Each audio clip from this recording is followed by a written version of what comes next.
my favorite politician, Vivek Ramaswamy, and I'm going to cover most everything that he does that I believe is noteworthy, went on to Bill Maher's show. And Bill is a noted liberal who has Trump derangement syndrome. And I have not yet watched this, but I'm pretty sure, just a prediction, that the TDS will rear its head as they interact.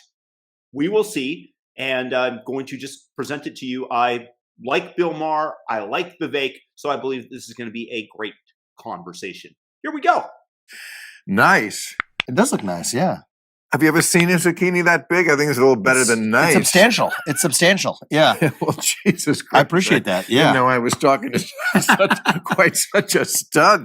The first thing that I want to point out, and I know that we've just gotten started here, you saw moments ago Vivek towering over Bill Maher. Bill Maher is not a tall man. However, Vivek, when you look him up on Google, is listed at 5'7". Vivek states that he is 6 foot tall.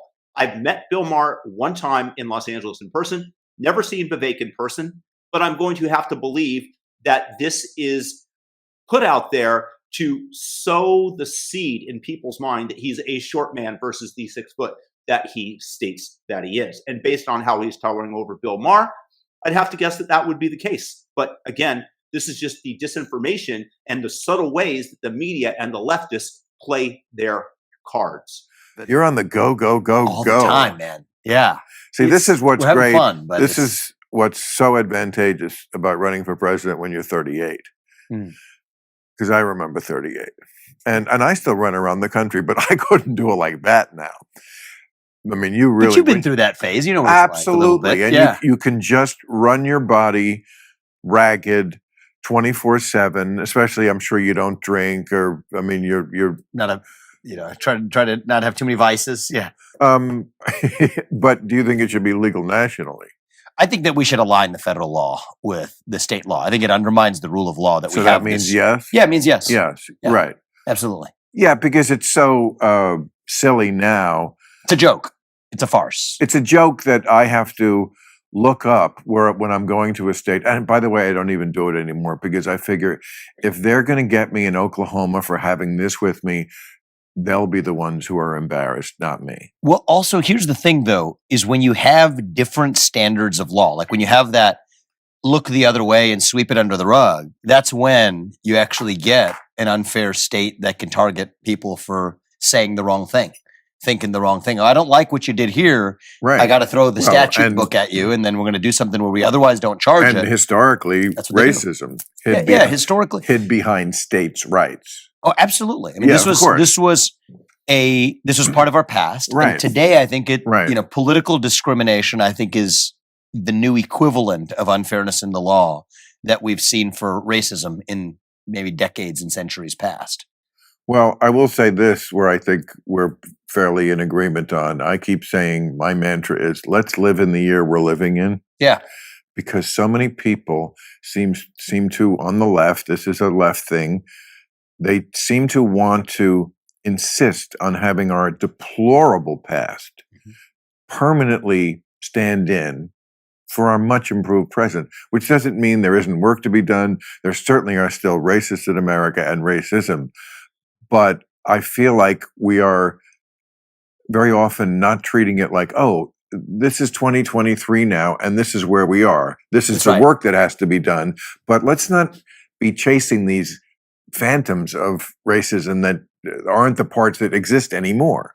They don't only chase the phantoms of racism, they actively fan the flames and try to engulf us with the past, with the demons of the past. They try, like a group of witches, to bring that back to life, which is how they take the power from the common man by dividing us, separating us with identity politics, like Elizabeth Warren right here.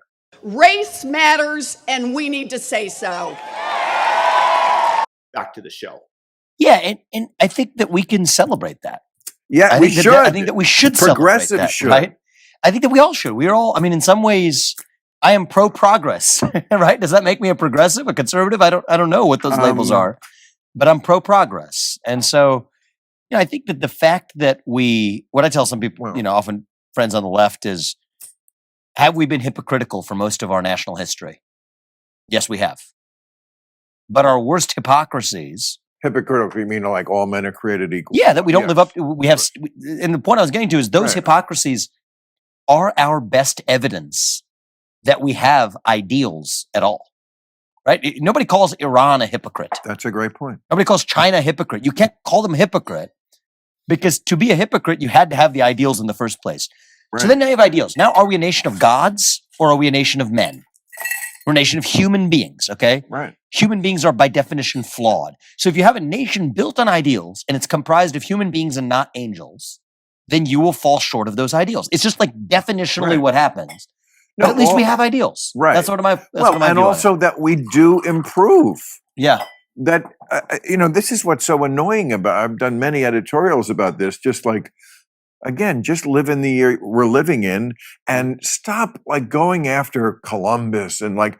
Yes, people were atrocious back then. He committed atrocities. I mean, there are elements of Columbus that we ought to admire and still celebrate Well, today. we wouldn't be here. Well, I guess we would. Somebody would have found Somebody would have, but found it eventually. It's so But big. it's the spirit of exploration, the spirit of Well, being the unafraid, to right? That's have what we the- take on. To have the balls to get into 3 little wooden ships that are probably the size of this room And to just go. when you didn't know what was on the other Literally, side. or you thought India was on the other side, is what you thought. But it was a theory. You had no idea. Yeah. Everybody You else fallen said, off. they said, you will fall off the edge of the world. Mhm. That's right.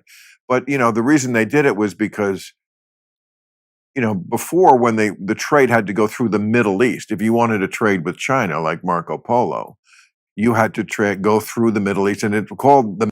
They went on these excursions, risking their lives, what otherwise would be short lives, because the opportunity cost of a longer life was not readily there back in the Middle Ages. But they did it because mankind has an urge to explore, to grow, to go past that which we know. And we owe our progress to those adventurers. And not to get into economics, but the moment that you remove that incentive by limiting the amount of money that people can make by trying to tax them at, say, in Elizabeth Warren, like 70%, you ruin that innovative spirit, because that is part of the reward, is to be rewarded with riches. I used the reward twice there. My bad. Middle, because they were literally middlemen. Like all the trade went through. Totally. And Columbus basically said, I would rather fall off the edge of the world than have to deal with those people. And the deserts and getting my the silk conditions. through one more day. I mean, these guys were the pioneers, the explorers, and Well, even the founding fathers had that spirit. Like, take another guy who has that spirit, Thomas Jefferson. Right? You have this historical view of Columbus. he's bad. He's evil. He had slaves. He was fucking one of them. Yeah, more than one, I think, is actually Really? the accurate truth. But the reality is, he's also a guy. So people say I'm young running for president. I'm 38. You know how old he was when he wrote the Declaration of Independence? 12. 33. Oh. Yeah, split the difference. That was close. Yeah, but give him credit. Well, yes, And- you're and right. he's writing the Declaration of Independence, and he decides that he needs a swivel chair. And I feel like I could use a swivel chair right now, but he decides he needs a swivel chair. So he invented it. Who did? Thomas Jefferson. Invented the swivel chair? Yes. I thought Franklin was the inventor. Well, Franklin was also an inventor. He invented the Franklin stove. He invented the bifocal spectacles. Franklin's case, he actually invented one of the earliest remedies for the common cold. So all of these guys, they weren't like the kinds who said, oh no, you're not an expert. You're not trained in that. what- They just said, we're going to do it. We're going to figure it out. What we're gonna remedy? do it. What's the cold remedy? It was something that, it was like a home brew, but it worked. And it still works? You know, I think there have been, I will say this. There has not been a good, like, for all the things the pharmaceutical industry has created, a cure for the common cold is not on the list. Right. And So we haven't gotten further along than Benjamin Franklin did. And the shit that the pharmaceutical companies sell to treat it, the It NyQuil, was far worse for you than what Benjamin Franklin came up with. and probably in the long run worse for the cold. Yeah, I mean, it exactly. might treat immediate symptoms a little bit or something, but I mean, some of that stuff. And look, Designed to knock you out so you forget about it. I hate to do anything like that, but like the one symptom I had when I had COVID was I had a stuffy nose for a couple of nights. Look at the mocking way that Bill Maher describes COVID. You know what he thinks of the COVID regime right there, just the way he said COVID like that. He feels the way the majority of Americans feel, that 90% of the Americans feel, aside of those who are in the deranged leftist cult. That was really Are you stuffy right now? No. Okay. Why? Do I sound it? You sound a little bit, yeah. Well, I've got that 24-hour COVID. No problem. No. He is funny. No. So I did reach for the nasal spray because it was just easier to sleep if I cleared my passages. But I didn't know that about Benjamin Franklin, huh? Franklin and Thomas Jefferson. And well, Jefferson, I mean, Franklin I kind of knew, but I didn't know about the cold remedy. Jefferson, I did. I guess they were all well. See, And the Franklin stove is named after Benjamin Franklin. Back then there was something called the Renaissance man. Yes. And a Renaissance man meant you did everything. That's and why we have lost that. Of course, so I'm into that. I'm into that. You're a Renaissance man. I wouldn't say I wouldn't call myself a Renaissance man, but I respect the ideal, and yes, I do have diverse interests. You aspire to that, yeah. Hold on. He's being incredibly modest. The man plays the piano brilliantly. He's an awesome tennis player. He can even rap Eminem, which he did publicly. Lose yourself in the music, the moment's wrong. That was all. He is the most cogent and articulate speaker in politics. He graduated from Harvard at the top of his class, went to Yale Law School, founded a multi-billion-dollar company and is worth $600 million.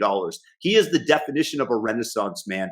He is being incredibly modest here. I understand why, but he is the definition. Yeah, and I aspire to be good at different things, right? I'm not some box that you check in some sort of ordered society.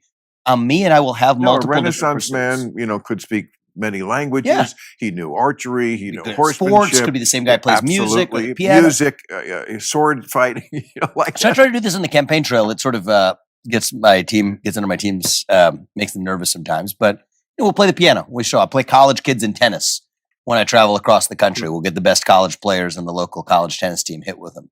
I rapped to Eminem at the Iowa State Fair. I saw that. Don't do that again. Oh, why not? Because it didn't turn out well for Kendall Roy on Succession. I didn't get to that part of it. Oh, well, he rapped at his father's birthday party. And really? Guys who are not rappers rapping, it's just, I'm telling you, it's just as a friend. But my view, Bill, is I kind of do what I feel like doing at that moment. Yeah, that's the problem. That's kind of my I know, but when that's the spirit of our Renaissance. Okay, but I don't want. Just for the record, whatever Bill's going to say, that is part of the reason that I really like Vivek. Because he is spontaneous, because he does not have fear. And I think that attracts many of us to him. When you free yourself from whatever insecurities that you have, you unconsciously free others from their own as they see you as the example of what is possible. That is one of the problems today, is why so few people speak out, is because so many people are scared of being canceled, of losing their jobs for whatever reason, that they don't use their voice. So use your voice as Vivek does with every single action that he takes. That is part of the reason that I'm very much attracted to his campaign. And hopefully you guys behave in the same way in your lives that Vivek does. Just free yourself from whatever insecurities. And I disagree with Bill Maher here. Want to invent the swivel chair? I'll invent the swivel chair. That's kind of where I'm at. The idea of president, I do what I want at whatever moment, is not like an appealing thing. I see why your team is trying to take you away. Just the rapping. Tennis is great, but tennis is more fun anyway. So that's where I'm at. Let's move on from the conversation. But my point is, I think we have lost that spirit, right? Our inner animal spirit as a country, and the people who run it, it has been caged. It's been tamed. It's been domesticated by this culture that celebrates vulnerability, victimhood, and penalizes the pursuit of excellence and being free. And my view is, I think it's a mentality that now we're doing well in the polls. When I was at 0.0%, I said the same thing. I'd rather just tell people of this country who I am, and what I stand for. And if they want to vote for me, fine. Oh yeah, you And definitely. if they don't, then don't. I will be very comfortable with that decision. Amen. well, I mean, But I wish more I would wish for more politicians to step up and embrace that. right. But like whatever you're getting, 7%. For the record, that is part of the reason that the DeSantis campaign is falling off, because I hear, although obviously I've never met the man, in person he's incredibly personable and funny. He does not exhibit that on the campaign trail. And some people just want entertainment. I think he's an exceptional policymaker and executor of said policies. But, unfortunately, the reality is that's part of the reason that DeSantis is falling in the polls and Vivek is rising. Just a little political analysis for you guys there. No one's taking that seriously like someone with 7%. Now, could you be president? Yes, Yeah. things could change. But this is the time when you're at 7. I've seen this before with politicians, when you can say anything, Yeah. because no one's paying that much of attention. And it's not like, well, he's not going to, this guy's not going to be president. I know he's a kook who thinks we should get rid of the FBI and the IRS, which is kooky. So you've studied it's not kooky, actually. I'll explain to you why it's not kooky. It's the FBI. Yeah, let me explain that to you Who's right going to now. collect taxes and catch kidnappers? You? So let's talk FBI, actually. You want to talk FBI? Oh, Do geez. it. Yes, Do it. please. I'm impressed. Bill. No, You've I- been reading the platform. I That's do good. this for a living. This is Hello, you've good. been on my show, This is right? good. Yeah, but You know who I am? Yeah, no, I know. I'm but- up on political stuff. Yeah. You're up into political Right. stuff, but this is getting into the details. So shutting down Well, the that's FBI. a pretty big detail. Get rid of the FBI? Yeah, I would shut it down, and I'll tell you why. Oh, Jesus. You ready to have an open? You're an I'm open-minded listening. guy. I'm You're an listening. I know you. You'll listen. So that's why I'm bothering with this, right? I love this. This is just a skilled Politico right here.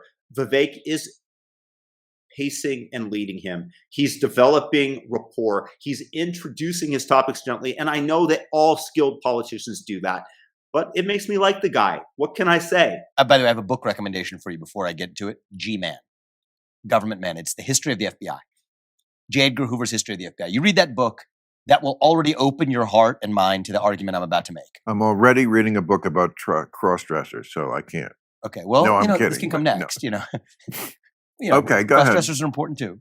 But the gist is this. The FBI is a failed institution. It is at once politicized, corrupt, and has been in many ways designed to be corrupt. J. Edgar Hoover designed it that way. The same FBI that threatened Martin Luther King with suicide, blackmailing him over incorrectly collected tapes, is now targeting its domestic terrorists for people who show up at concerned parents of school board meetings. So in some ways, this was That's built in coming by from design. the FBI? It's coming from the FBI.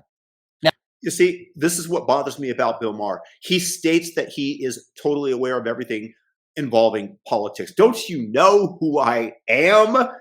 Yeah, Bill, you're much more aware than the average person, but the fact that you did not know that the FBI was investigating parents for standing up against critical race theory at school board meetings, it definitely contradicts your earlier statement. So, it makes me shake my head. Many of you guys out there, I'm sure, knew this. If you did, thumb up the video. Leave a comment. Let me know what you think of Bill Maher there if I interpreted what he said right. Now, Here we go. here's an answer to this, okay? At the local level, you've got local cops and you've got local prosecutors. You don't have a separate bureaucracy sitting in between. Well, now let's talk about the federal level. You've got the U.S. Marshals, and then you've got the DOJ. The DOJ has its issues, but I think the president can reform that through good appointments. You don't need the separate bureaucracy sitting in between. So I'll walk you through the math because I know you like details for this to be credible. Well, certainly for this issue. Yeah, for this issue, right? Because you brought it up. 35,000 employees at the FBI. 20,000 of them report into work at the J. Edgar Hoover building. Still, they celebrate his legacy. The J. Edgar Hoover building of the FBI they walked into. In That's Washington. the bureaucratic rot. That's in D.C. So you're saying 20,000 of 20,000 the of them 35,000 can go home. FBI men Should work go in home. Washington in the same, they Wo- fit 20,000 people in one building? I mean, it's a giant building. 20,000 people? in that I building? don't know how many of them show up in the post-COVID era for Zoom or whatever, and they have field offices. Well, that is a big building. But I'm saying are in back office functions. 15,000 of them are frontline agents. These are good people doing investigative work on drug crimes or sex trafficking or whatever it Right. may be. They're not specialized at the FBI. So I've offered, if I may say it myself, unprecedented detail on how to get this done. Those 15,000 moved some of them to the U.S. Marshals, which have been far more effective at fighting child trafficking rings than the FBI. move some of them to the DEA, which has been far more effective on the front lines of the fentanyl epidemic than has been if the you're going to get FBI. rid of an agency, why don't you get rid of that one? The DEA. Well, actually, the investigative crime. I mean, just we have laws in this country, so you could debate whether you like the laws or not. But I'm saying as long as you have the laws, we're talking about effectiveness here. And my point is the FBI is broken. Take financial crimes. So you're saying the 20,000 people who work in Washington, they are all superfluous? I can't tell you that every one of them to the last T is, but I've got 4 years to a first term. I got to move quickly. Yeah, I think you just. And so I say chop it off, shut down the FBI, Okay, so move them to the U.S. Marshals, the Financial Crimes Enforcement Network at the U.S. Treasury, to the Secret Service, which handles some financial crime as well, and then to the DEA. okay, That's the so answer. so here's something the FBI was involved with. So I'm asking who would handle this. Yes. Say an ally country like Australia. Yep. Has a When you're as drunk as Bill Maher is right now, you can tell by the slurring of his words. It's not so great to be interviewing possibly the future president of the United States in such a state. That's just my opinion. tip, and we trust that they are an ally and the person is credible. Yep. And he has been talking to someone who got drunk in a bar and said he had information about how a foreign country, Russia, was trying to infiltrate our election. And he was placed in this candidate's operation. He was an operative for the person running for president. So the Australian diplomat tells the FBI. Do you think that's right? Well, I think we could separately talk about the circumstances of that particular case. But you're Well, saying that's somebody what- gets a tip. Well, that's out there, that's how the Trump-Russia investigation happened. which, I mean, you could argue this a multiple. I have a feeling we're about to hit the TDS zone. This is like when you're on an airplane and the captain says we're expecting some turbulence somewhere midway through the flight. That is precisely what this captain told you all is going to happen. We'll see. Maybe I'm wrong. Maybe it's just a false turbulent, maybe a false turbulent warning. Let's see. Multiple ways, Bill. Well, The Trump-Russia investigation. what I'm arguing is this. You could say that actually is part of the corruption that led to Okay, an but what I'm investigation that arguing shouldn't is have this, existed. because this is what happened. Yeah. An Australian diplomat, somebody we trusted, said this guy, it was George Papadopoulos, I think was his name, was a little drunk one night, and he was telling him about how much the Trump campaign team was coordinating with the Russian government. Now, we can argue the rest of the night about what happened after that. Of course, they did. But should that Of course not be they investigated? did. Of course they did. So we can argue about whether or not it happened. Of course it did. I don't want to hear your opinion of events, but of course it did happen. That's the pre-frame that you guys are taking away from Bill Maher. This is the TDS expressing itself. We have discovered that the whole Russiagate hoax, the Steele dossier, was a fabrication that was paid for by the Hillary campaign. Goodness. By the FBI. And if not the FBI, I don't see how the federal marshals or who the Texas Rangers are going to handle that one. I actually think U.S. Marshals would be a fine place if you move people to that Really? division. As a side, I mean, I'm going to resist the temptation to go down the rabbit hole of debating something that's like a dead horse that we needn't beat for what was, I believe, a deeply flawed Russia collusion narrative that went nowhere. But let's just talk about. Here it goes. Here it goes. My bet, Bill is going to defend his earlier statement and position because ego requires it. And Vivek is stating, I don't want to go down there, but I disagree with you. Let's move forward. That is what a skilled politician, somebody who's skilled in rapport does. So I respect Vivek, but let's see what happens here. Something like it is your question for the purpose of reorganizing the FBI. We have facts that are, well, at least fact, we have the reports of 2 Republicans, right? We had the John Durham report, right? We have a Durham report, yep. And what was the one before that? The Durham report was about the FBI's. Horowitz. Yeah. They were both about the investigation of the investigation. Yes. Right? Yes. The FBI opened this investigation into whether Trump was too involved with Russia. Let's just put it that way, based on this Australian tip. And of course, it turned out he was. His campaign manager was sharing polling. He was? Okay. Data with a guy in the GRE. But you know who else was too involved with Russia? Was the Hillary Clinton campaign. Not was to that. actually- That's ridiculous. It was via who's the British guy Christopher Steele with the Russian disinformation operative getting the golden shower story on planted down, all Well, used as okay, opposition party research That's a red to get a herring, FISA. and No, you I'm just know saying it. both parties. Okay. Politics apparently yes. is far dirtier than I ever Absolutely. imagined Well, in okay. both political parties. And I just don't think it was good for the Okay. country, Bill, Okay. that we Well, okay, had that but impeachment again, inquiry for the let's first go 2 back to what we can actually talk about for real. Yeah, because this is just opinion. like ancient No, stuff. because the two He's trying reports, to move on again. Okay. the Vivek Durham is- report and they both said the same thing, and these are Republican. Again, this is what happens when you have somebody that absolutely wants to press the point. And this is Bill Maher's ego that is shining through here.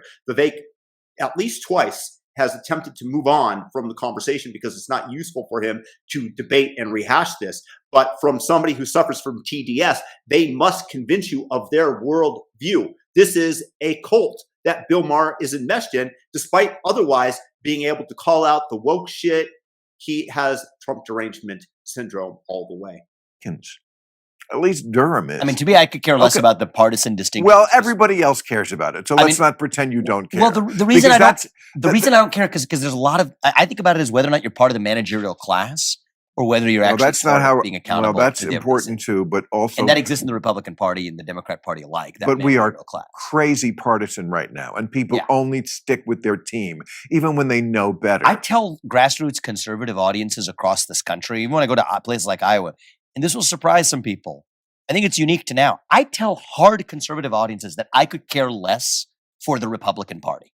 I really could. And I go to places like That's the not- south that's side not- of Chicago. That's not brave. That's how Trump got elected. Well, I mean, I think here's something that's a little The bit. Republican Party. I'm not claiming to be brave. I'm just claiming to be No, where the country is right now. The country Right. does not care as much for those partisan distinctions as the observers of politics would think. I went to the south side of Chicago. I went to Kensington in the inner city of Philadelphia. And those are places where Trump didn't go or where other Republicans don't go. You know what? This is something that I absolutely have to give Vivek tremendous credit for. He goes in where other people are scared to go. And as somebody who's traveled to places like Syria and the deserts of Syria and the Amazon rainforest and crossing the Mongolian border on foot, it's just something that I recognize in terms of not only being brave, but that exploratory impulse that human beings have that we discussed earlier regarding Columbus. I just love the guy for that. It's just something that I admire. And whenever I see it in anybody, somebody who starts a company, somebody who does something that nobody else has even tried, I recognize it and I admire it. Good for you. Well, the thing that I found is that here's what I will say. I've probably done hundreds of campaign events. I have not been in a room that was more hard line on two things, closing the southern border and ending the war in Ukraine, than an audience of 200, mostly 99% of them black Democrats in supposedly hardcore left Doesn't mean they're right, inner or city of that- Chicago, which is interesting. though, doesn't but mean they're right, or it's not the right thing to do to keep funding the Ukrainian war. we can come to that in a second, but my point was Again, Bill Maher exhibiting his leftist narrative in the fact that he is still enmeshed in the cult a little bit right there. He's kind of defending his position preemptively. It a may different not one, be. which is that the partisan boundaries on two of the most important issues of our time, probably the most important foreign policy question right now is what we do with the war in Ukraine, and a fundamental issue relating to our southern border because they're turning South Shore High School into an encampment for migrants.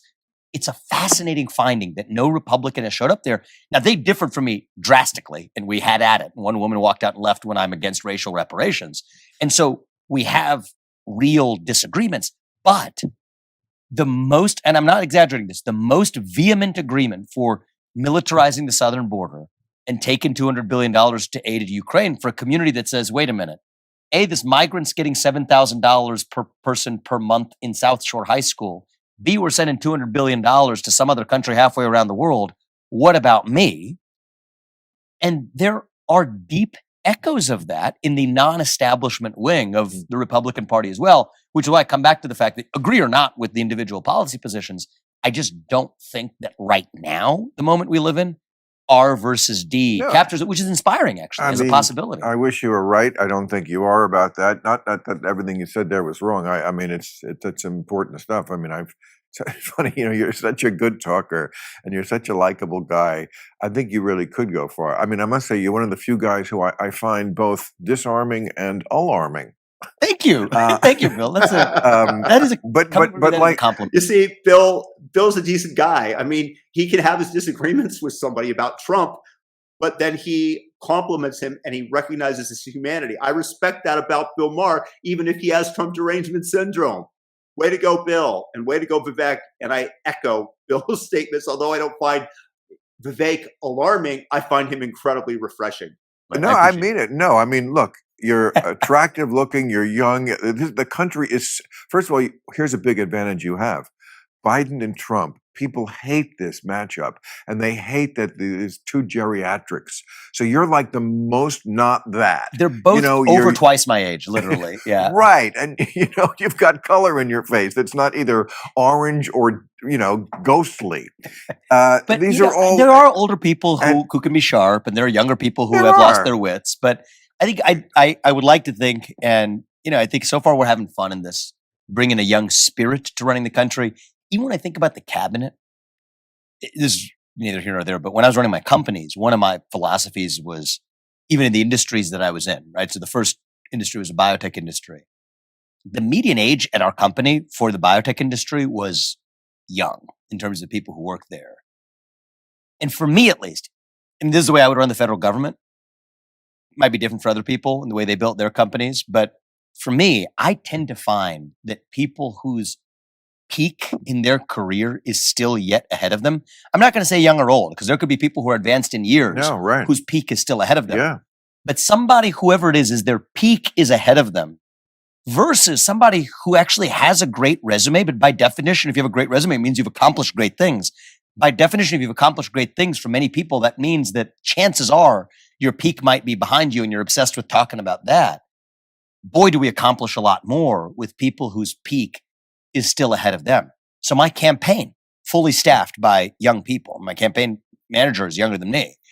Talk about the way I've built my companies. So for the federal government, when I think about my cabinet, should have some older people. A few, of course. They're every society. But it will lean young. It will skew young. You're from an ancient culture that seemed to understand, like most cultures in the world, the village elders. Yes. Confucianism in China, like most countries revere the elders for their wisdom. It's true. Yeah. It's funny to hear Maher say that you're from an ancient culture. India is so diverse with so many different villages and beliefs and even languages. There's really not that much that unites it. And if you've ever been there, I have over a decade ago now. It is the craziest, most insane place I've ever visited. So it makes me laugh when Bill Maher describes it that way when he's probably never been there. But moving on. Have a great amount of energy at 38. You're super smart, but I do see something that alarms me, truly. Fair enough. Because you don't have the wisdom about certain issues. I don't think you think Trump lost the election. Well, I think that big tech interfered. You and I have talked about this TDS. like a year ago. What the fuck does that matter? I want to say who got the. Of course, big tech interfered. They interfered for Trump. What was that all about? Bill Maher just stated that big tech interfered for Trump. When? Point to it, brother. I want to hear it because you don't have the goods. Fox News being. It's the largest illegal campaign contribution in human history. Okay, but who actually got more votes? Biden got, literally in terms of the number of votes that were counted? Yes, if you rig the election by using your power to subvert a story and not allow it to disseminate on the newspaper of the modern world, which is Twitter and Facebook. Yes, that is rigging the election and changing the vote tally beforehand. Biden won the states. I have seen no evidence to suggest there is none. That's why you haven't seen it. And so Biden won the Electoral College. I want to come back. Wait, just answer this. No, you can't come back. You can't play politician. Well, I want to come back to it after we're done with this. Did Biden win the amount of electoral votes that they said he won, and therefore is the legitimate president? I think the reason he's legitimate. Not the right answer. No, the reason the election was rigged. It's like having a debate with your drunk uncle. That's exactly what Bill Maher is. He's your funny drunk uncle that you're debating. Now big tech. That's really the answer, Bill. And I'm It data doesn't driven. matter. It Big does tech matter, is though. always, yes, it does matter. matter. It does matter because you had one political party that was able to use their hooks in big tech, their donor base, and the fact that big tech leans left to a dramatic degree to tip the scales of the election. Yes, it matters. Here's what matters. But we can't at the moment. It's happened. I accept Biden's the duly elected president of the United States. I said it at the Everybody time, and I does said it bad now. things during campaigns, including using big tech. What matters is then who got the most votes. We have to start with somewhere that's real. That's what's real. Who won those states that puts him in the White House? And you cannot just say to me, yes, Biden won the election. Who scored the basket at the end of the game? Well, you tripped me, you knocked me over, you stole the ball and said it wasn't a foul and laid in the basket. Yes, but who won the game? Who had more points on the board? Well, that's because, no. Who had more points on the board? Because Yes. Well, I said that at the time. I so said it at the time, Biden and I said won it the ever election. since. Because I Biden can't had the see, most votes in the election. Biden had the most can't votes. say in the those election. words. It's like you're a husband who can't say. No, Biden that- had, but the reason is, Bill. I mean, there's good data on this. We were systematically suppressed. The Hunter Biden bribery story, which is relevant today, That's what on the eve of an election where most people who were independent said, many people who were independent, enough to change the outcome of the election, said they would have changed their vote had they had access to that information. It's the Okay, greatest Trump- form of election interference in human history. No, That's actually the fact. that would be Russia. Yes. If you're listening, please find Hillary's emails and then release them on WikiLeaks. That was the biggest breach. I mean, you can't. Not even close.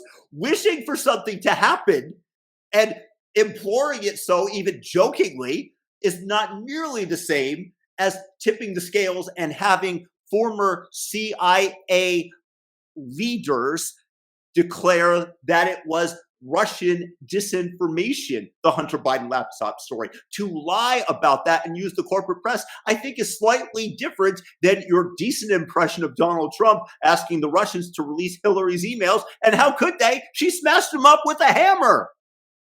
I can't really believe. You're talking about James Comey and his statements before the 2016 election.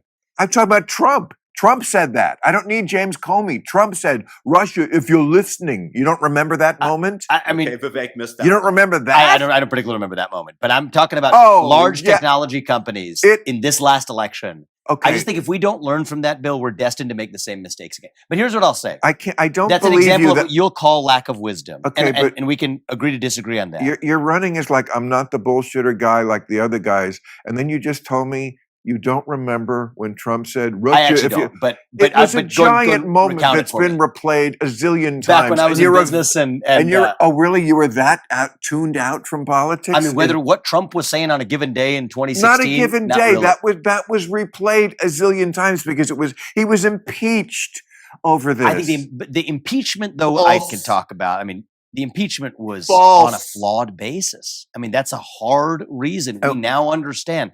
But here's the problem What right now. about the We are tri- still spending, and this is why I'm in this race. We have spent literally 7 years now relitigating and rehashing that series of events that, whatever they are, is not going to change. Well, yes, And I think because that's what's wrong in that's this the na- election right now as well. well, that's the nature of justice. When people commit crimes, if they're not punished for it, then they tend to commit the crimes again. So the fact that I mean, we're I think still talking about it, yes, he's got I mean, four. I think these indictments are deeply politicized. I think they're a bad idea for the future of the Well, country. let's just talk about the one that matters, the one where he tried to overthrow the United States government. You don't think that? You're talking about the third one from Jack I'm Smith. talking the about- Jack Smith indictment. Absolutely. So I believe that I would have made very different judgments than Trump made that day. But Trump expressing his view on the outcome of the election, even knowingly telling a lie, Okay, is not unconstitutional. great. It's not a legal Okay, violation. so Alvarez is a case which Okay, 2012 but he didn't just. famously said politicians can have a First Okay. Amendment right to lie. And Jack Smith's indictment acknowledges that, which is the interesting part about this. Okay, but this is not what we're talking about. We're talking about things like putting up fake electors. That's not just words. They did that. Fake electors. You see, again, Bill Maher states that he knows everything about politics because that's his job. No, Trump did not put up fake electors. This was a precedent that was set in the Richard Nixon and John F. Kennedy campaign, where Hawaii sent an alternate slate of electors if they were to be recognized that they would be there. What Bill Maher is doing here is parroting CNN talking points rather than truly understanding what actually took place. No, Bill, you're not that up on it. You're way up compared to the average citizen, so you come off as incredibly knowledgeable to your listeners. But what you're stating here is absolutely false. A slate of fake electors. We're talking about a guy on tape saying, this is the one that came down the other day about Georgia, a guy on tape saying, I need you to find me 11,780 more votes. Now, that alone, if I just had that, wouldn't that be a case? And interestingly enough, that was not in the Georgia indictment, because the larger conversation is stating that there is a ton of fraud in Georgia, according to the phone call, and these are using Donald Trump's words, then was recognized. And he is imploring them to look for the fraud, and that he only needs them to find 11,000 votes because that is what he lost by. There was absolutely nothing wrong with that statement on the assumption that you thought that there was actual fraud. And he thinks that there's a lot of it, and he only needs you to find 11,000. Again, Bill Maher is repeating the MSNBC, CNN talking points when he says this, rather than listening, as I do, to Professor Alan Dershowitz, who's on the left, but has stated these exact words that I basically repeated, and listened to alternative sources. Bill Maher, you're not that good. You're funny. You're a decent liberal, but you don't know what's going on. I need you to find me, he's saying and they didn't do it, right? But that, I tried to rob a bank the other day, and I didn't get the money. What law? I mean, here's where I'm at. Not every bad judgment or every bad act is a crime. Oh my God. What law did that violate? He's the president. What law did that violate? Probably the oath of office that he took when he would defend the United States. What is more essential? I mean, George Bush violated the oath of office. What is more when he sent troops to Iraq? This is why we vote people out. That's how elections work. I know, but so I think that's the fundamental difference in how we do things in the United States, where you're taking deeply held judgments that you disagree with. Great, go to the ballot box, vote. That's how we do things in the United States of America. Which is exactly what he's on trial for. One of the counts is I think it's cheating people out of their vote. The question is, what's best for the country at this point in time? Well, and I do not think that in the middle of an election. Well, the first thing we can decide. I agree with you that look at the timing of this indictment. I agree with you that it may prove that we may look back on this and say, because the indictments only make Trump stronger. He's like a rapper. The more times he gets arrested, the more street cred he has. And I think the idea that Republicans don't like him because they love that he's the porn stars. They love that he was fucking porn. They'd love to be fucking porn stars. Republicans, gay porn stars, but still, I think Bill, that's a cheap shot. Really understand what's going on in the country. We have, first of all, right now, on one hand, the son of a U.S. president collecting multi-million-dollar bribes from foreign countries that president is now arguably making good on in different ways. Oh, gosh. And on the other hand, we have... Yes.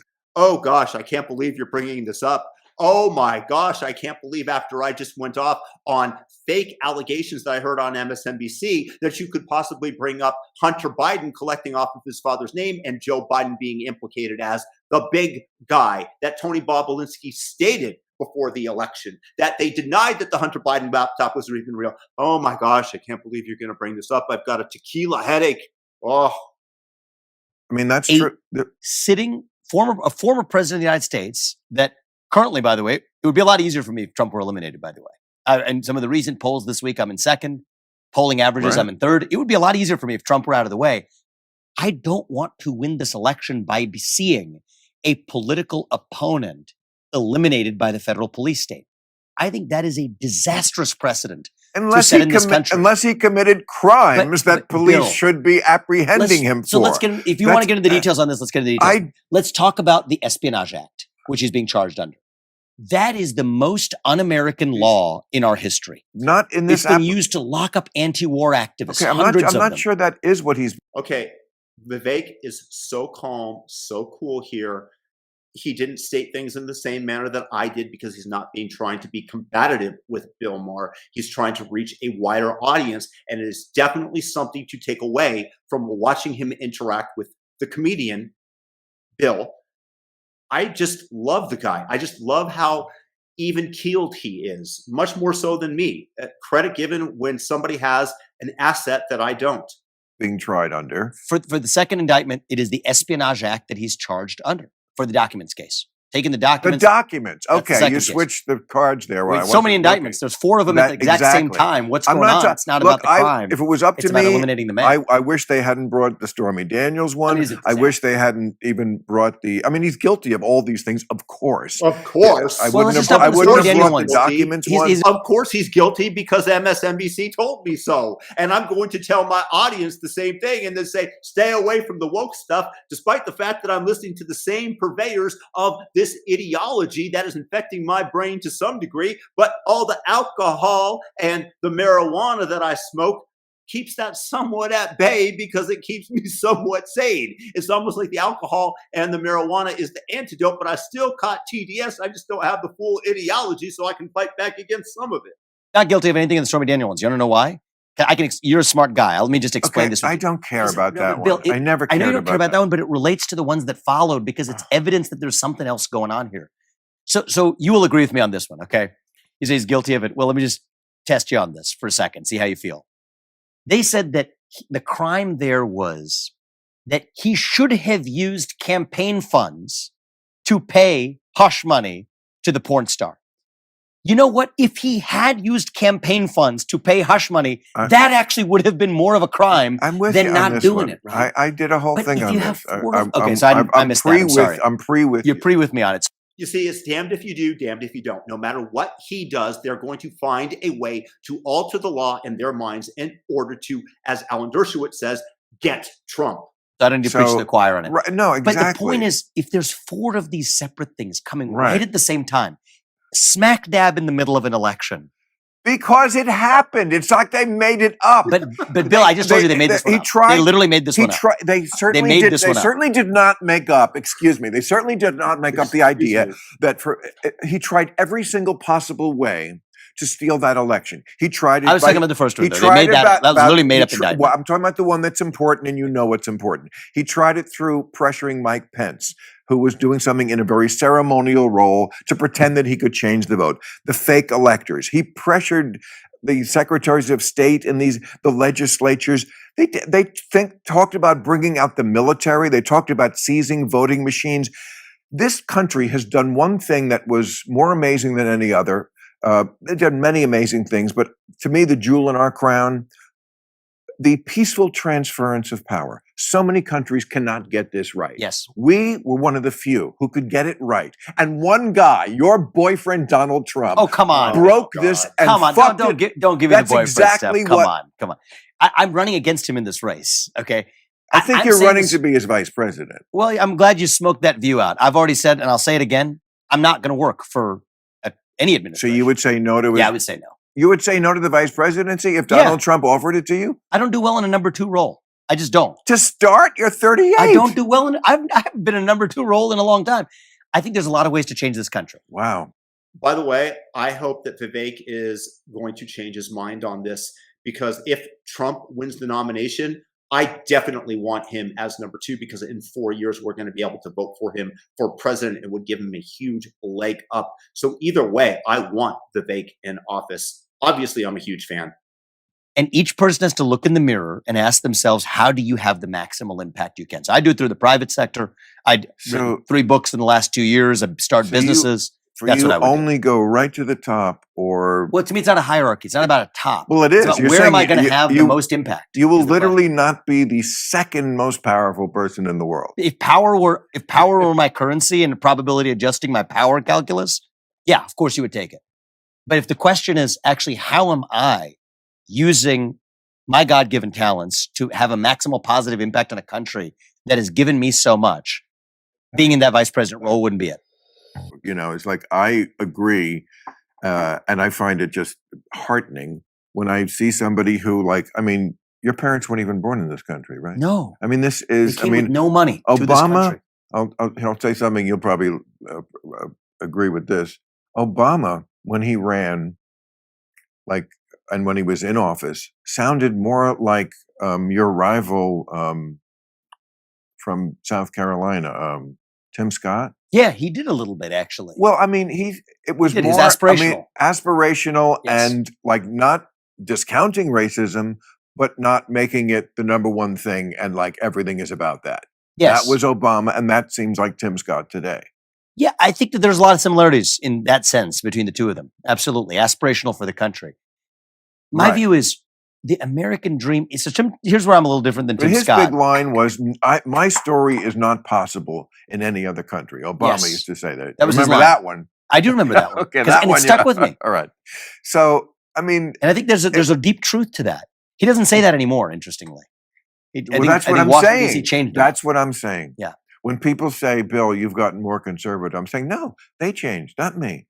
I loved that. You're allowed to change too. You're a human being. I We all am, change and a I little do. bit. I always Yeah. change with new information, and sometimes I have to. But basically, I've just been working on a book of all our old editorials, so I read every one going back to 2003, and it was a great way to like discover, like archaeology wise, myself. And I'm like, I love that. and Actually. yeah, I loved it too. And you know, the first 10, 15 years of real time, it was much more one-sided, making fun of the Republicans because the left gave me nothing. Obama was a disaster for comedians.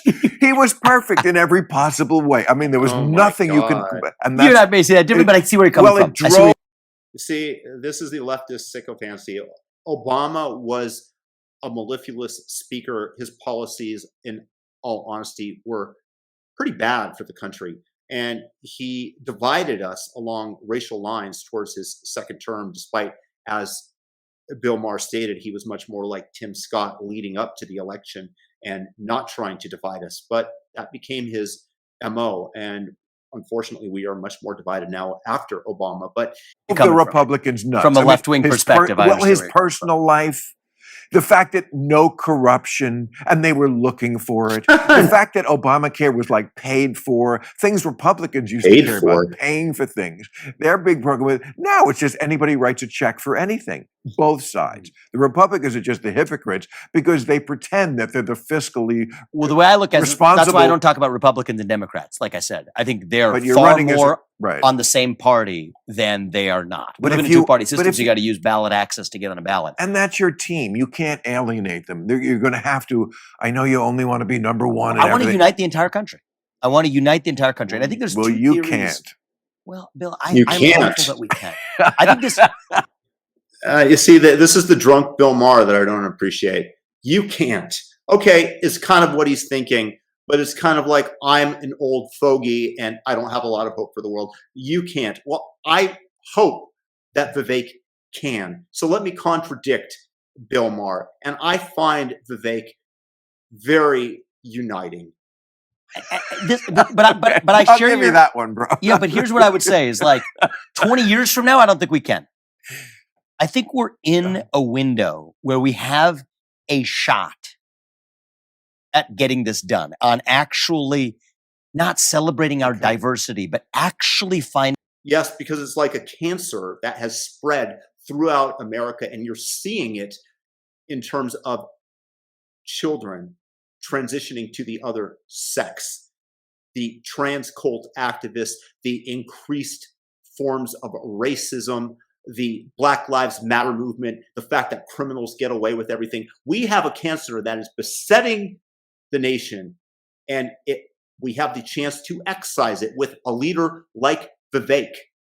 And the doomers and gloomers don't have to believe that there's a possibility of removing the cancer from the systemic body of America, which is compromised by its citizens. But I believe and hope that it is possible that we can thwart these leftist Marxist cancer that is eating us alive.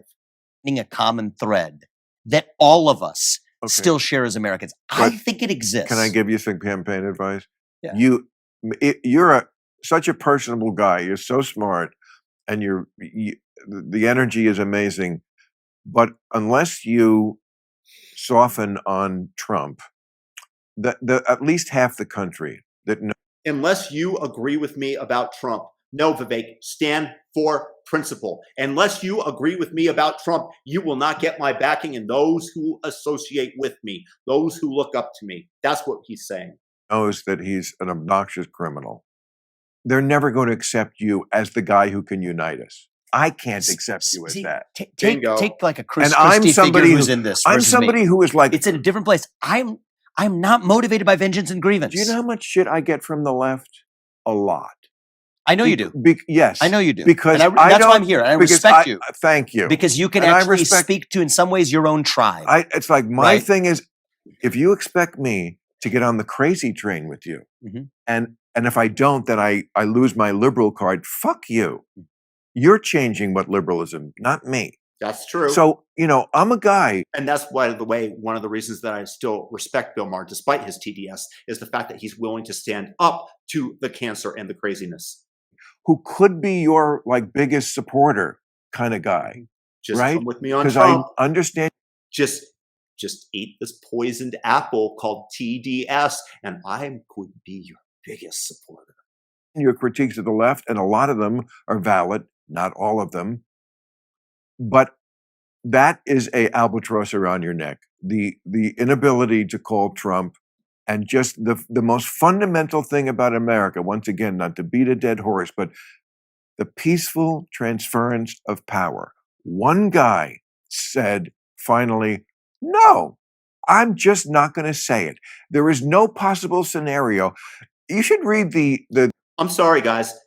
I've been interrupting a decent amount. Did Bill Maher just say that there was not a peaceful transference of power? Did Trump not leave office? Did he not say, go and protest peacefully and patriotically to the crowd on January 6th?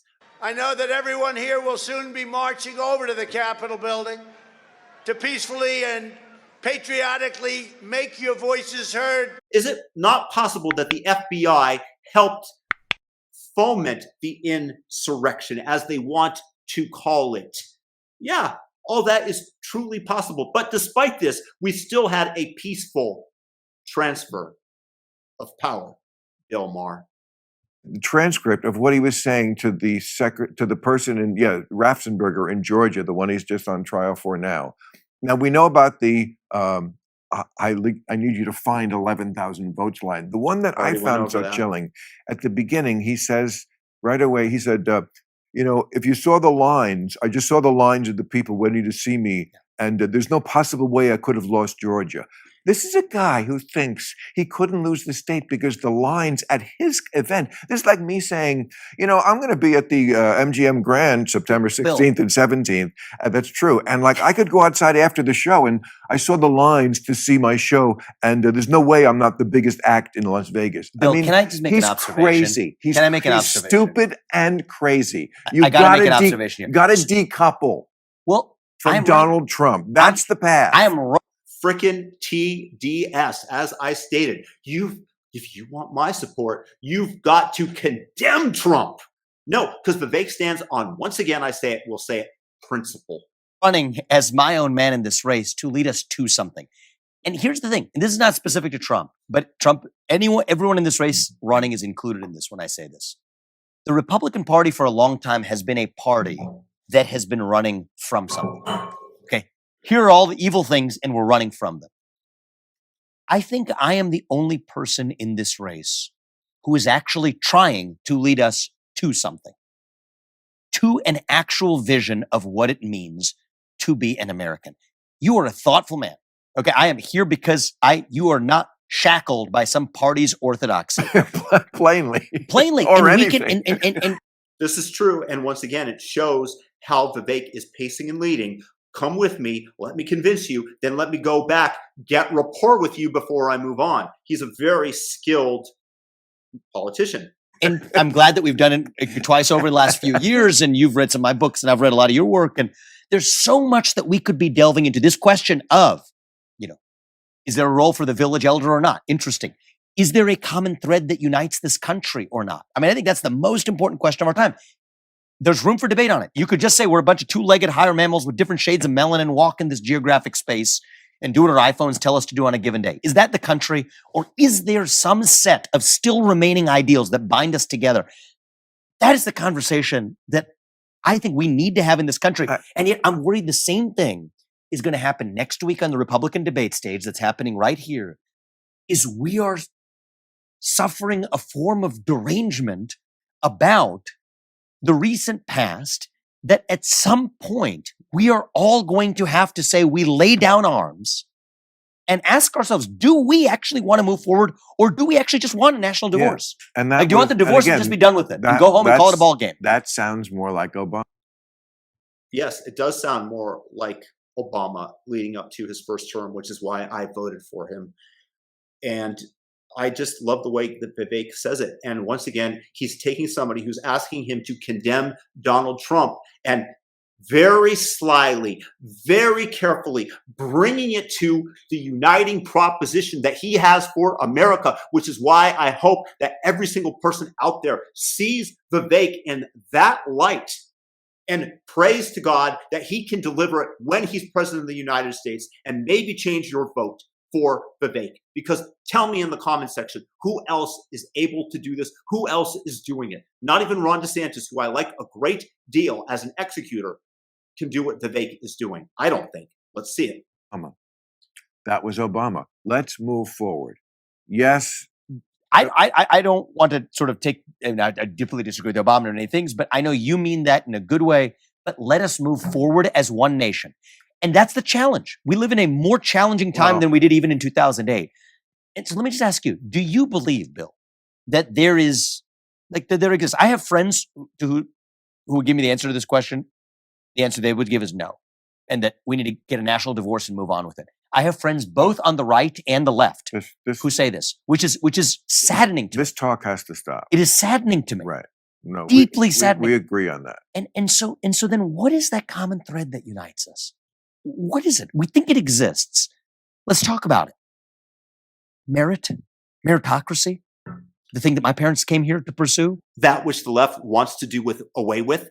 When they want to have equity, the moment that you hear the word equity, you run, because they mean destroying meritocracy. But that doesn't unite us anymore. I think it unites most people. But if you're viewing this country through the prism of a TV screen or social media algorithm, but the people then who it watch, looks like we don't. The people who watch MSNBC, which aren't very many, which is a good thing. Okay, actually. But they vote and they.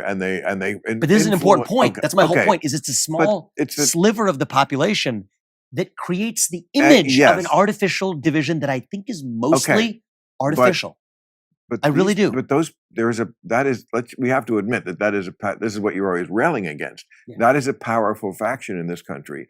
And I'm kind of done railing against it. And you can't. I'm in a different phase than when we first met. Okay. Because we had to see the problem and we did. Okay. Now what are we running to? Okay. That's where I'm at. Those folks, you're assuming, I'm making a point of this because I think it's important. You're assuming that this is going to unite us. Meritocracy. Yes, there was a time when everyone believed in meritocracy as the most important thing. But now the other side, those people watching that network, believe in something called equity. I'm sure it's in your book. Mm-hmm. And there are definitions of equity, which of course you would understand. Yes, absolutely, we should strive for that. And then there is a form of equity that rubs right up against meritocracy. I mean, this is colleges getting rid of affirmative action. Well, no, exams. Oh, exams. Oh, you're saying the other direction. Yes. I'm saying it's not about merit. We don't care what your score is. So I think you're smoking out a good point. Group outcome equality, group outcome equity, and meritocracy are fundamentally incompatible. They are at odds. They're yes. I would say if you take both of them seriously to their natural limit, they're incompatible. Well, that doesn't mean you can't have a mixture of two things, maybe not 50-50, but I mean, there needs to be redress. The point I was going to make for you is, from my perspective, is most people share one vision of that in this country. Enough people share. I think it's 50-50. I think it's easily 80-20 in the direction of people who believe in actual free speech, believe in meritocracy, believe in self-governance, right? The idea that at least Congress should make the law. I would hope that it's even greater than 80-20. I really do. If it's 20% of people that don't believe in free speech, that would be a very, very sad day for me in America. and not three-letter agencies in Washington, D.C. I think most people believe that that's a good thing. That's what our founding fathers believed. I think, we may disagree on what the laws that Congress should make, but we agree that Congress should be the one making them. When you put it vaguely like that, a poll of people would say, yes, we agree with Like that. an overwhelming majority. But then when you got to the specifics of threatening agencies, Shutting down an FBI. or something like that. So and look, actually- and you know what? I'll give you that one. Not that I think we should necessarily do it. I'm keeping but it's- 15,000 of the 35,000. Your right? FBI idea is not as crazy as I thought. Okay. That's a win. Can I give you the Department of Education And for you too? also the fact about 20,000 of them work in that one building in DC, I didn't know that. See, when I get new information, I do. I process it and I might change my mind. I don't think I'm all the way to let's get rid of the FBI. Well, I would say, What you're seeing here is the development of rapport that Vivek has gained with Bill Maher in this conversation. And that is part of the way that you convince somebody is that they like you. It's very difficult for me to convince somebody on the left with the way that I often speak to come over to my side. And I'm aware of that, cognizant. And Vivek is just so fantastic at this. This is why, once again, I really hope that he becomes our president. I love this man. Streamlining certainly let seems me, in order. Let me just, if I said, let's reorganize the FBI to put generalist agents into specialized functions in other bureaus in the federal government. Right. I think you would respond well to All that. right. That's effectively what my proposal So is. do you talk about something like that in Iowa? I talk about it in New Hampshire. I was at St. Anselm College. First time this ever happened.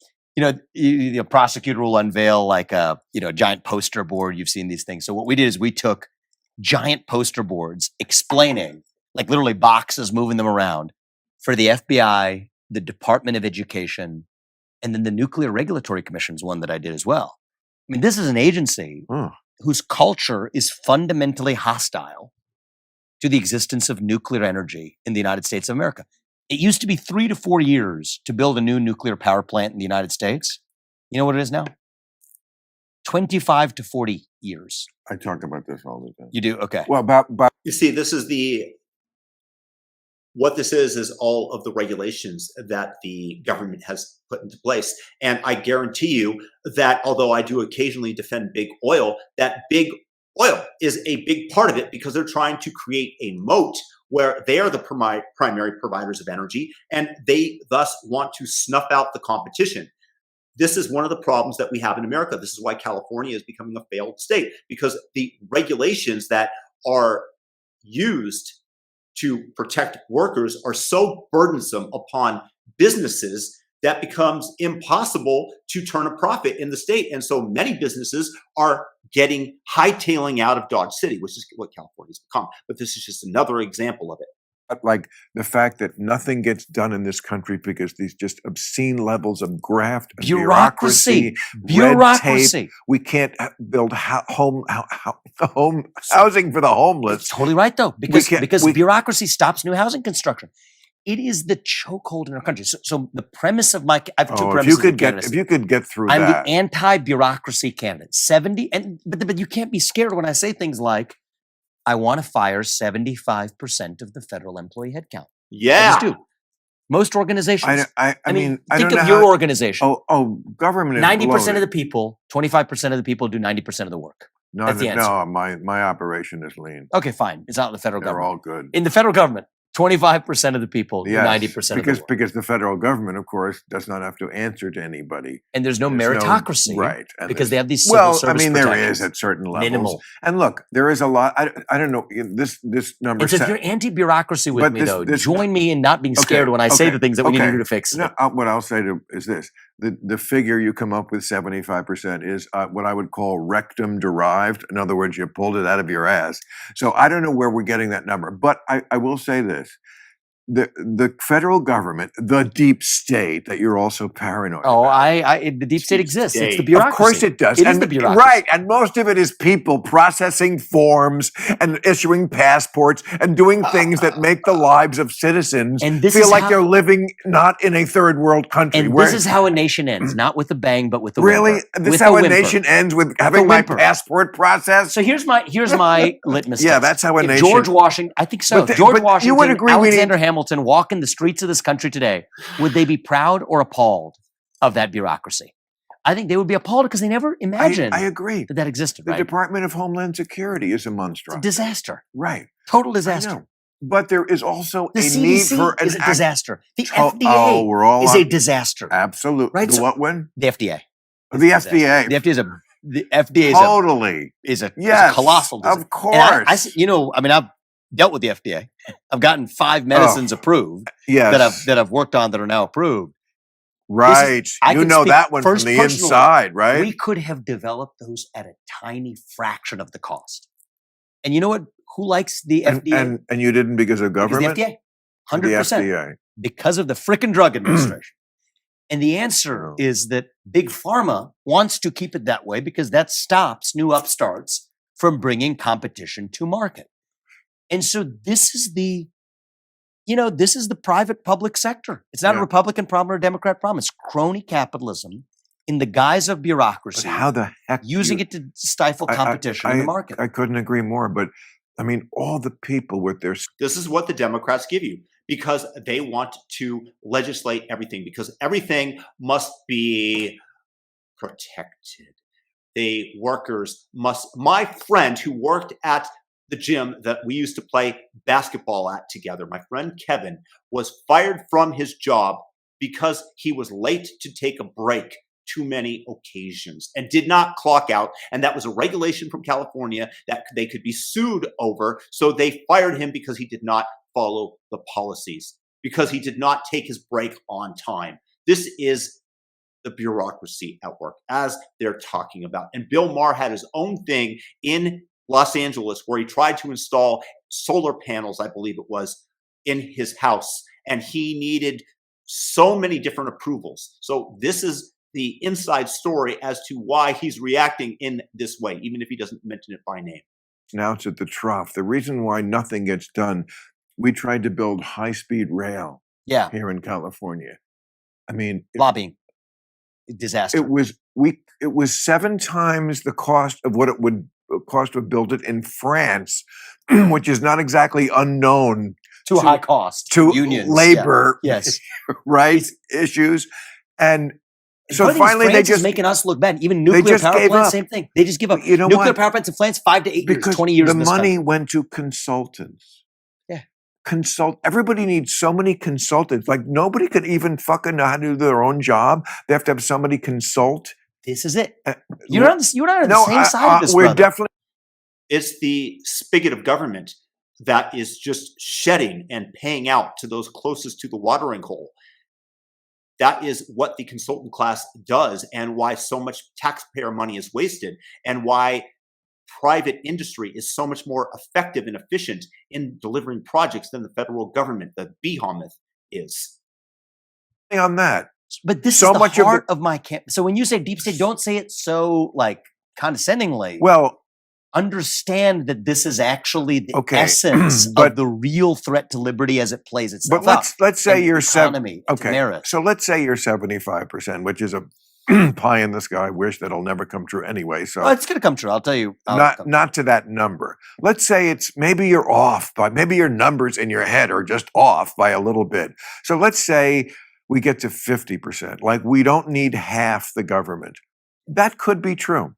That absolutely could be true. And I've said half by the first year. And so if we discover that's good enough, then great. But here's where I'm at, is that the US president is elected to run the executive branch of the government. And what we have today is a system where the person who we elect to run the executive branch of the government doesn't actually run the executive branch of the government. That's ridiculous. I mean, it's just the truth. How do you know? I mean, look. Does anybody out there believe that Joe Biden is really the president of the United States, the man who can't even complete a sentence, the man who's, when asked about Hawaii and what happened there, says no comment? This is the man who you really believe is running the executive branch? What they try to do. I mean, Trump says, I want to fire people. What did they tell him? You can't fire them because there's civil service protections. The law says I you thought can't we were fire talking someone. about Biden. Well, I'm saying in the last 50 years in this country, the people who we elect to run the government don't actually run the government. That's just a fact. George Washington, Thomas Jefferson, John Jay. So If they walk around Washington, D.C. today, they say these are puppets. well, who was running the government? A bureaucratic machine. The laws aren't made even in the Okay. halls of Congress. The person executing the law is Well- not the person sitting in the White House. It is a managerial machine. Okay, And but- these are good. I'm not I mean, it's conspiratorial just, about the you know, evil intentions. see- These are good people as level of individuals. Vivek, you but know, the machine you have a good is point. really what's crushing the will of the people. This is where I think we need a few more years on you. You have a good point, but then you're just so overstated. I'm not overstating it, Bill. Say it again. So the people who we elect to run the government, Yeah, okay. they're not the ones who actually run the government. That's such an The overstatement. laws are not made in Congress. They are They're made made in by the Congress. administrative They're state. affected by the bureaucratic That's what it's supposed to state. be. That's what it's supposed to be. Oh, come on. So I'll tell you. So just get You're into the making details. You got to It's get a into the details. ridiculous thing to say. The things that the FDA does have nothing to do with the law that Congress has passed. The things the EPA does to the coal industry have nothing to do, or the fossil fuel industry have nothing to do with laws that Congress has passed. The Nuclear Regulatory Commission, the reason we don't have a new nuclear power plant in this country in 30 years has nothing to do with Congress stopping it. So if you tell the people of this country we don't have new nuclear energy for 30 years, you'd say, oh, well, the people we elect them out. It doesn't matter who you elect in or out. The fact has been the same for 30 years regardless, because the real laws are made by the administrative state. Okay, but you must know, and I'm with you, that we need more nuclear energy. Yeah. Yeah. And the reason we don't, it's Well, not the going to rea- change because Congress passes a law. The reason we don't is because people are, I think, look, I'm not going to say they're ignorant about this issue because, look, I've been on the fence about this one before. It's a complex issue. But I don't think they're paying too much attention to the idea that, yes, until we get to real green energy being the major part of our where we get our energy from, you're going to need nuclear. It's better than the other alternatives. Yes, way better than the other alternatives. I mean, the problem is when it goes bad, it goes very bad. It goes like end the world bad. Not so far that bad, but it could. So you know what the irony is? So don't fuck it up. Well, you know what the irony is? So that NRC, the Nuclear Regulatory Commission that's stopping us from building new nuclear power plants, is in the name of safety. So in the United States right now, we have Gen 1 and Gen 2 reactors. We don't really have many Gen 3 and we have no Gen 4. The only country with a Gen 4 reactor is China. Gen 4 and Gen 3 are way safer than Gen 1 and Gen 2. And so the irony is in the name of looking after the people and protecting them. Yeah, no. We actually have neither helped on innovation nor have helped on safety. I mean, and then the FDA, by the way, is the same story. And so, Bill, all I would say is if you agree with me on this, you've got to be willing to actually gut. Yes. And I'm telling you, I am a great focus group for you because I am a guy. With this. Yeah. Because I am a guy who is sympathetic to a lot of the things. I appreciate that. You're right. But then here comes Trump. So then let's roll this one forward. Even when you're on the 2-yard line, you fuck it up. Let's roll this one forward, Bill. Maybe right now, because we have no points on the board, maybe we just kick a field goal. And what do I mean by that? What do I mean by that? It means you don't have to agree with 100% or close to 100%. Totally. In order to just say half the job of a U.S. president is character. True, but it's got to be more than 4. Okay. No, I'm kidding. No, I do. Again, this is serious. But I think it is more than 4 between you and I. That's my point. I am a good focus group for you because I am a gettable guy. 80% of this country is, by the way. But there are you represent 80. You represent closer to the majority of the Democrat base than the people who are elected in office. And a lot of comes down to the actual people. A lot of us have to know that you're an actual patriot who believes in what America has always stood for, which is votes count. I do. We transfer power peacefully. We don't let a sore loser pretending to be some macho man cry. So much he cannot believe he lost the election. There's the TDS once again. Bill Maher did not disappoint. I stated it very under my breath. You might have heard it. And here it comes. He just can't let it go. This is what happens when you have a mental disease, Trump derangement syndrome.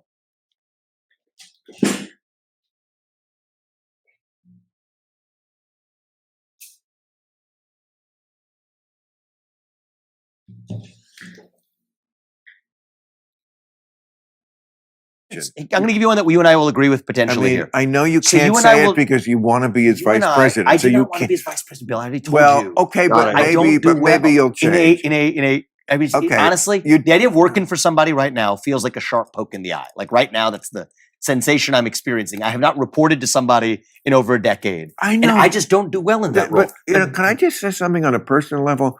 I got to tell you one thing. And to help, again, I like you. I want to help I like you back, brother. I know, and I appreciate you That's why I'm making here. time to come in. I know, I appreciate it, and you are going to go a lot further. You're not at your floor. Oh, we're just getting warmed up. Yeah, I think. No, because first of all, you're going to appeal to young men, and young men tend right. I think that's the hardest people to get in the voting booth. They see a guy who looks like you, again, not rapping, but look, you dress sharp. You look like you could be at a club. This is, what do they call this? Club Random we're at. Right, we're at club. Exactly. So we're we literally are at a club We're right at a club. And they're going to see this guy who's young and he's fresh. And of course, they don't know anything, the kids. So like if you say get rid of the IRS, they're like, sure, I'm going to pay taxes one day. That's going to suck. Let's get rid of them. And just the stuff that like, you're like a good version of Andrew Tate. They're just going to like you, and that I think you could excite a group of people that we haven't seen. We want to bring young people along, right? To care about this country. Well, I want to make patriotism cool again for young people. Yes. I want to make patriotism as a concept can. cool in this country. And you don't have to by be the way, ashamed of the American flag. I hope this isn't. It's cool. I hope this isn't too personal, but I mean it in the best possible way. I think the fact that you are who you are, again, if we could just get rid of a little of the Trump stuff. And that you are a person of color is an advantage. I think it is the right moment. I think it's happening in the right party, a party that is very sort of, they know that in the recent past, including sometimes the present, they are racist. And they have been. What? I mean, Reagan started his campaign in Philadelphia, Mississippi, which was Do I let that go? Do you really think that Republicans are racist, Bill? I think that the Democrats are racist. All of the anti-Asian rhetoric that goes around the Democratic Party, the equity that hurts Asian students by propping up Black kids and enabling them to get into college and then decrying that affirmative action for college admissions has been ended. Do you really think that the Republicans are the racist ones that go around smashing windows in the name of racial reparations and claiming that they have the right to loot? The Republicans are the racist ones, Bill? No, thank you. Here's undeniable signal that he was okay with race.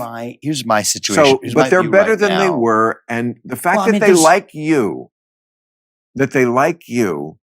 and I think they're going to like you a lot more. I mean, they're just getting to know you. The people didn't know me like 6 months ago. Right.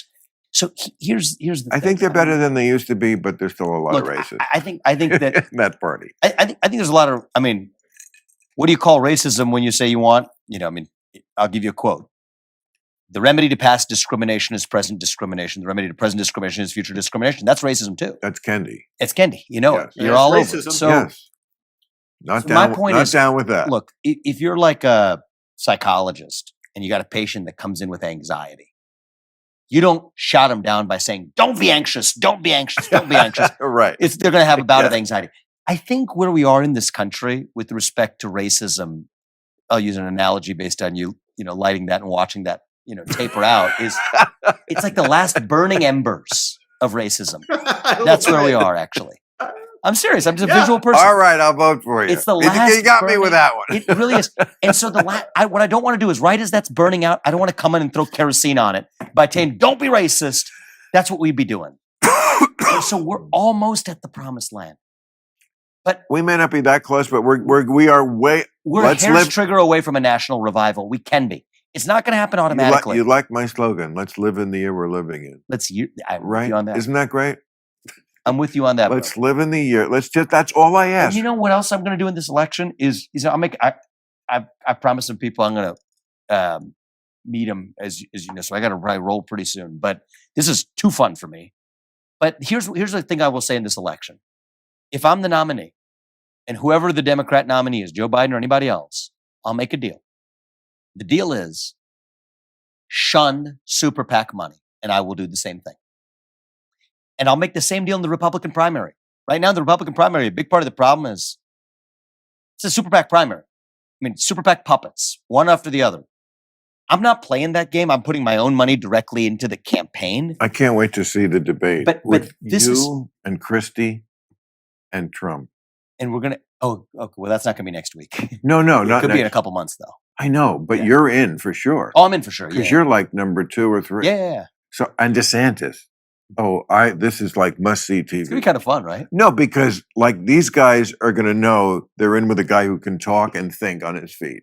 I mean, We're going to have you fun. know, it's We're going to have fun. Look, But what I would say is across the board, laws are complicated on this and Citizens United, this and that. But if we do a handshake deal and say none of us are going to show up at fundraisers with super PACs or anything else, we're just done playing that game. That's another thing that will unite this country. This used to be a left-wing slogan. I think the right has a mood for this right now. So there's these. But we tried this a million times. Let's get money out via of the politics. law. Let's get What money. I'm saying is let's actually do it through actually our norms Oh, and our practice, because the laws are complicated because of the First Amendment and the Well- court, et cetera. But this election, that's something I will hold my promise to if the other candidates do. In the GOP primary, if everybody just agrees as a handshake agreement, we're just going to shun super PACs. And then I do the same thing in the general. so This is the stuff of uniting a country, man. so where are you off to? What is your next event? Now you So- came from Iowa. I mean, you flew I'm right. like all over I've been in like 6 states in the last Today? 72 hours. No, 72 hours. But we're, we got the debate next week. And it's my What first debate? time. The Republican debate. That's next week. First one's next Wednesday, Ah, a week from today. is Trump in? Trump is in, but he won't show up. Or he's supposedly not going to show up. But everybody else is. So DeSantis, myself, Pence, Nikki Haley, Tim Scott, all that. Christie. Christie. Yeah, he's in too. So that'll be fun. You That's and next Wednesday. you and he. That's going to be the debate because he's the one who talks like I do about Trump now. Yeah. You know him? I haven't met him in No, person. but Christie is a Trump attacker, Yeah. and you're a Trump defender. That's going to be the. It's going to be. We'll have a healthy interesting. dialogue. Let's say No, that. no. I mean, you're up against the champ there. As far as like a politician who can talk, he also can talk and think on his feet. So, I'm a first timer. He's experienced. Take Let's your- see how. take your Let's ginseng get that ready night. to roll, man. Yeah. all Thank you, right. man. It was good seeing you as Yeah, always. too. I'm enjoyed it. glad that we can do this, not agree on everything, and we're still where we were. We love And each you'll- other you'll- and we love this Thanks, country. Exactly. And like that's what America's about. So Okay. I appreciate that, brother. Good luck out there. Well, guys, I hope that you guys were as entertained by that as I was. I thought that Vivek was masterful in terms of using and building rapport and the techniques necessary to do so with Bill Maher. He was sharp as a tack. Bill was obviously the drunk uncle, the funny drunk uncle. I enjoyed it, man. Even if Bill has TDS, I still enjoy listening to him because at least he can call out the woke stuff, as I said. And I hope that I've reintroduced you or introduced you to Vivek Ramaswamy and that he earns your vote because he certainly has mine. He's my number one choice going forward. I want to know what you guys think, so please leave me your comments below. Thumb up the video, subscribe, share it with a friend. Just have a fantastic day, and let's unite our country, as Vivek keeps going back to. That's all I want. We all aren't going to agree on 100% of the things, but we can agree that America is the greatest place in the world to live, or at least it used to be. Let's make it so again.